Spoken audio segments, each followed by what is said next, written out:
বিসমিল্লাহির রহমানির রহিম। আসসালামু আলাইকুম ভিউয়ার্স। মা কিচেন অ্যান্ড ব্লগে আপনাদের সবাইকে স্বাগতম।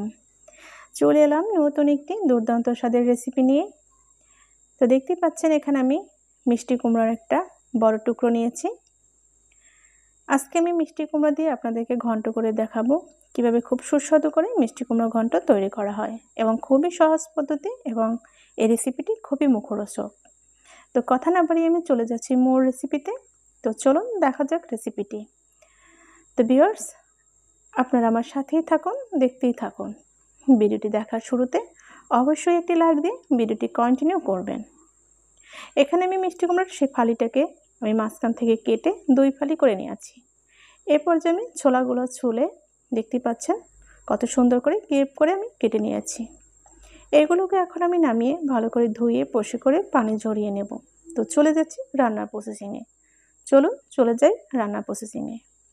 রান্নার জন্য এখানে আমি একটি প্যান বসিয়ে দিয়েছি চুলায়। এখন আমি চুলাটা অন করে এর মধ্যে আমি দিয়ে দিচ্ছি মিষ্টি কুমড়োগুলো। এগুলো আমি কেটে ধুয়ে নিয়েছি। দিয়ে দিচ্ছি স্বাদ মতো লবণ। এখানে আমি অ্যাড করে দিচ্ছি 1/2 চামচ পরিমাণ হলুদের গুঁড়ো। এই পর্যায়ে অ্যাড করে দিচ্ছি 1/2 চামচ পরিমাণ লাল মরিচের গুঁড়ো। এখন আমি এই সব উপকরণগুলো দিয়ে মিষ্টি কুমড়োটাকে খুব ভালো করে নেড়েচেড়ে মিশিয়ে নেব। ভিউয়ার্স, আজকে মিষ্টি কুমড়া ঘন্টটা কিন্তু খুব সহজ এবং সিম্পল একটি রেসিপি, কিন্তু খেতে কিন্তু দুর্দান্ত স্বাদের হয়। আমরা মিষ্টি কুমড়াটা কিন্তু অনেকভাবেই অনেকেই রান্না করে খেয়ে থাকি, কিংবা ঘন্ট করি, কিংবা ভাজি করি।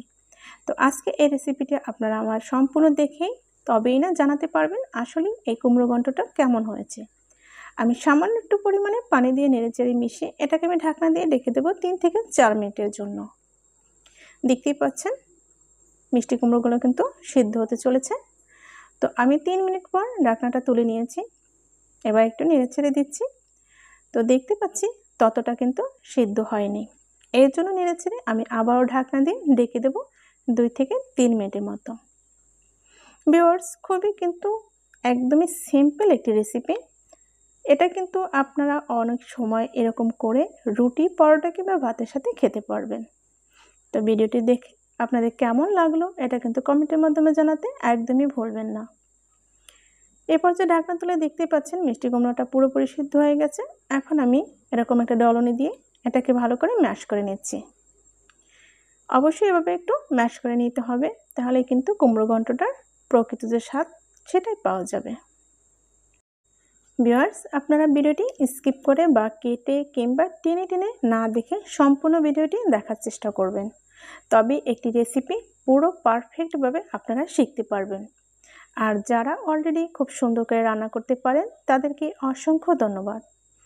যারা এখনও এই চ্যানেলটি সাবস্ক্রাইব করেনি তারা এখনই এই চ্যানেলটি সাবস্ক্রাইব করে এই চ্যানেলের সাথেই থেকে যান। আর যারা এই পর্যন্ত সাবস্ক্রাইব করেছেন তাদেরকে জানাচ্ছি অসংখ্য অসংখ্য ধন্যবাদ। আপনারা সবসময় আমার সাথেই থাকুন, কন্টিনিউ ভিডিও দেখুন, লাইক করুন, কমেন্ট করুন, বিশেষ করে বেশি বেশি শেয়ার করুন। তো এটা আমার ম্যাশ করা হয়েছে, এখন এটা আমি তুলে নিচ্ছি। এরপর যে দেখতে পাচ্ছেন আমি মিষ্টি কুমড়াগুলো কিন্তু তুলে নিচ্ছি, কারণ এখন আমি এটাকে খুব সুন্দর করে, যেটাকে আমরা সচরাচর বলে থাকি বাগার দেওয়া কিংবা ফোড়ানি দেওয়া, এজন্যই আমি এগুলো তুলে নিচ্ছি। তো ভিউয়ার্স, এগুলো কিন্তু আমার তুলে নেওয়া হয়ে গিয়েছে। এখন এটাকে ভালো করে পরিষ্কার করে আমি চুলায় বসিয়ে দিলাম। তো এই প্যানের মধ্যে আমি দিয়ে দিচ্ছি রান্নার রেগুলার সয়াবিন তেল। দেখতেই পাচ্ছেন আমি যদিও খুব কম তেলে রান্না করি, কারণ বুঝতেই তো পাচ্ছেন যে গরমের সময় অতিরিক্ত তেল শরীরের জন্য মোটেই ভালো নয়। এখন আমি দিয়ে দিচ্ছি 2টি পেঁয়াজ কুচি। দেখতেই পাচ্ছেন এখানে পেঁয়াজটাকে আমি একটু ভালো করে নেড়েচেড়ে বাদামি করে ভেজে নেব। দিয়ে দিচ্ছি আমি 4 থেকে 5টি শুকনো জল। শুকনো জলটাকে আমি কিন্তু খুব কুচি কুচি করে কেটে নিয়েছি। এভাবে আমি নেড়েচেড়ে ঠিক 2 মিনিটের মতো ভালো করে ভেজে নেব। এই শুকনো জলটা দিলে হয় কি জানেন, এইরকম একটা দুর্দান্ত রেসিপিতে খুব সুন্দর একটা সুবাস আসে এবং খাবারের টেস্টটা কিন্তু দ্বিগুণ হয়ে যায়। তো দেখতেই পাচ্ছেন এ পর্যন্ত পেঁয়াজ এবং মরিচটা খুব সুন্দর করে ভাজা হয়ে গেছে। ম্যাশ করে রাখা সেই মিষ্টি কুমড়োগুলো আমি দিয়ে দিচ্ছি। এখন আমি এটাকে নেড়েচেড়ে ভালো করে মিশিয়ে নেব। ভিউয়ার্স, আপনারা কিন্তু সুন্দর সুন্দর কমেন্ট করতে একদমই ভুলে যাবেন না, কারণ আপনাদের সুন্দর সুন্দর কমেন্ট করতে কিন্তু আমার খুব ভালো লাগে। আমিও কিন্তু আপনাদেরকে অনেক সময় চেষ্টা করি যতটুকু পারি আমার মনের নিংড়ানো ভালোবাসা দিয়ে কমেন্টগুলো করি। জানি না আপনাদের ভালো লাগে কি না, তবে আমার খুবই ভালো লাগে। ভিউয়ার্স, এই মিষ্টি কুমড়াটাকে আমি ভালো করে এভাবে নেড়েচেড়ে ততক্ষণ পর্যন্ত নেড়ে নেব যতক্ষণ না পর্যন্ত এর থেকে পানিটা একদমই শুকিয়ে ফেলা যায়। তো দেখতেই পাচ্ছেন আস্তে আস্তে কিন্তু পানিটা একদমই শুষে গিয়েছে।